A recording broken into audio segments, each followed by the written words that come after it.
Assalamualaikum warahmatullahi wabarakatuh. Perkenalkan, nama saya Keswin Dwi Purwaningsih dengan NIM 24070160120. Di sini saya akan menjelaskan apa itu dinamika perubahan kepribadian di masa dewasa akhir.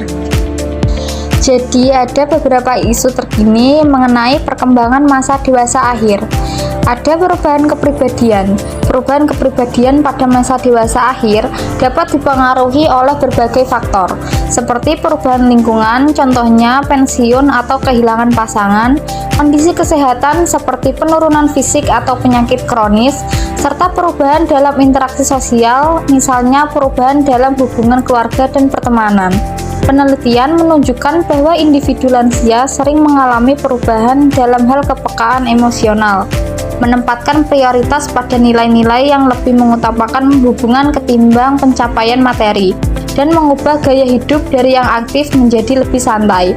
Sebagai contoh, seseorang yang sebelumnya sangat sibuk dengan pekerjaan mungkin mulai lebih sabar dan perhatian terhadap keluarga saat memasuki masa tua. Selanjutnya ada penyesuaian terhadap penuaan. Memasuki masa dewasa akhir berarti menjalani proses penyesuaian yang kompleks terhadap berbagai perubahan yang terkait dengan penuaan. Penyesuaian ini mencakup adaptasi terhadap penurunan fisik seperti berkurangnya mobilitas dan perubahan dalam kemampuan sensorik, pergeseran peran sosial seperti pensiun dan perubahan dalam peran dalam keluarga, serta tantangan psikologis, misalnya mengatasi kehilangan dan menemukan makna hidup. Di usia lanjut, kita dituntut untuk menyesuaikan diri dengan banyak hal baru, seperti kondisi tubuh yang tidak lagi prima dan perubahan peran dalam masyarakat. Penting untuk dapat menghadapi perasaan sedih atau kehilangan dengan penyesuaian yang baik, kita dapat menikmati kebahagiaan di masa tua. Lalu ada fokus pada makna dan tujuan hidup. Banyak orang di masa tua mulai mempertanyakan makna hidup mereka. Mereka seringkali merenungkan kembali perjalanan hidup, mengevaluasi apa yang telah dicapai, dan mencari tahu apa yang sebenarnya penting bagi mereka di sisa hidup. Rasakan bahwa hidup itu memiliki arti dan tujuan sangatlah penting agar tidak terjerumus dalam perasaan putus asa. Individu lansia cenderung melakukan refleksi terhadap kehidupan mereka, mencermati pencapaian dan kegagalan, serta berupaya memahami makna dari keberadaan mereka. Dan yang terakhir, peran dukungan sosial. Dukungan dari keluarga, teman, dan masyarakat sekitar dapat signifikan dalam meningkatkan kesejahteraan psikologis, membantu individu mengatasi tantangan, dan memberikan rasa memiliki. Orang tua yang merasakan dukungan biasanya cenderung lebih bahagia dan sehat. Di sisi lain, isolasi sosial dapat menjadi masalah serius dalam masa dewasa akhir, sehingga interaksi sosial yang positif sangat diperlukan. Selanjutnya, kita akan membahas beberapa teori yang relevan dengan penelitian. Yang pertama ada teori dari Erik Erikson tentang perkembangan psikososial. Teori Erik Erikson berada pada tahap integritas ego versus keputusasaan, di mana pada masa tua, seseorang biasanya akan merefleksikan perjalanan hidupnya. Jika mereka merasa puas dengan pencapaian yang diraih, mereka akan merasakan integritas ego. Sebaliknya, jika banyak penyesalan menyelimuti, mereka dapat jatuh ke dalam keputusasaan. Penelitian mendemonstrasikan bahwa orang tua memang melalui proses evaluasi diri yang sesuai dengan konsep Erikson mengenai refleksi masa lalu serta penerimaan atau penyesalan. Teori yang kedua dari Elizabeth Hurlock tentang perkembangan sepanjang rentang kehidupan, di mana Hurlock menekankan bahwa di masa tua individu mengalami banyak perubahan yang bersifat fisik, psikologis maupun sosial.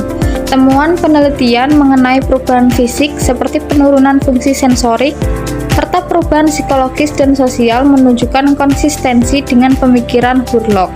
Adapun pendekatan psikologi positif, penelitian ini juga mencakup elemen psikologi positif yang berarti bahwa fokusnya tidak hanya pada tantangan yang dihadapi pada masa tua, tetapi juga pada kekuatan yang dimiliki para lansia.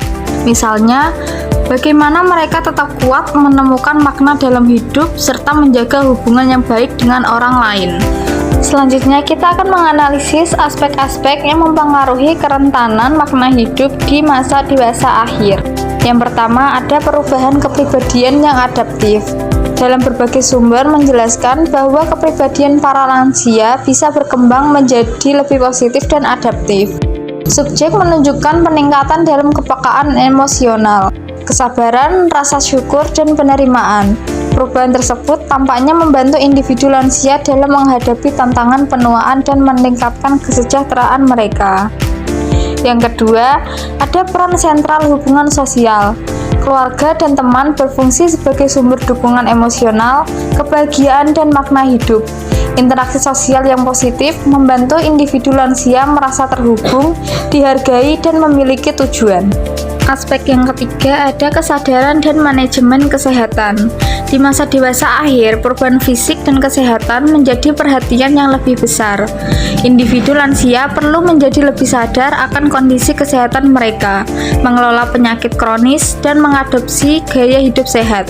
Penerimaan terhadap perubahan fisik dan fokus pada pemeliharaan kesehatan yang optimal menjadi hal yang sangat penting. Aspek yang keempat ada penerimaan dan adaptasi terhadap perubahan. Masa dewasa akhir ditandai oleh berbagai perubahan dan kemampuan untuk menerima serta beradaptasi yang mencakup penerimaan terhadap perubahan fisik, perubahan peran, kehilangan orang-orang tercinta, serta perubahan dalam kehidupan secara umum. Fleksibilitas, ketahanan, dan kemampuan untuk menemukan cara baru dalam menikmati hidup adalah kunci keberhasilan di fase penerimaan dan adaptasi. Lalu aspek yang terakhir, refleksi dan kepuasan hidup. Di masa tua, banyak orang seringkali merenungkan perjalanan hidup mereka. Penting untuk bisa merasa puas dengan apa yang telah dicapai, serta menerima bahwa tidak segala sesuatu dapat berjalan sempurna. Menyikapi hidup dengan cara positif dan menumbuhkan rasa syukur dapat berkontribusi pada kebahagiaan di masa tua.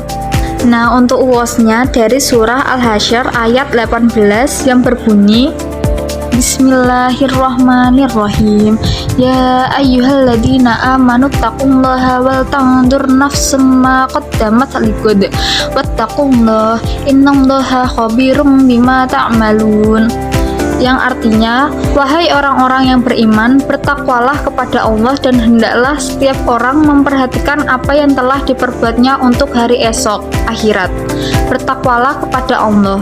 Sesungguhnya Allah Maha Teliti terhadap apa yang kamu kerjakan. Sekian yang dapat saya sampaikan mengenai dinamika perubahan kepribadian di masa dewasa akhir. Kurang lebihnya saya mohon maaf dan semoga video ini dapat bermanfaat. Terima kasih.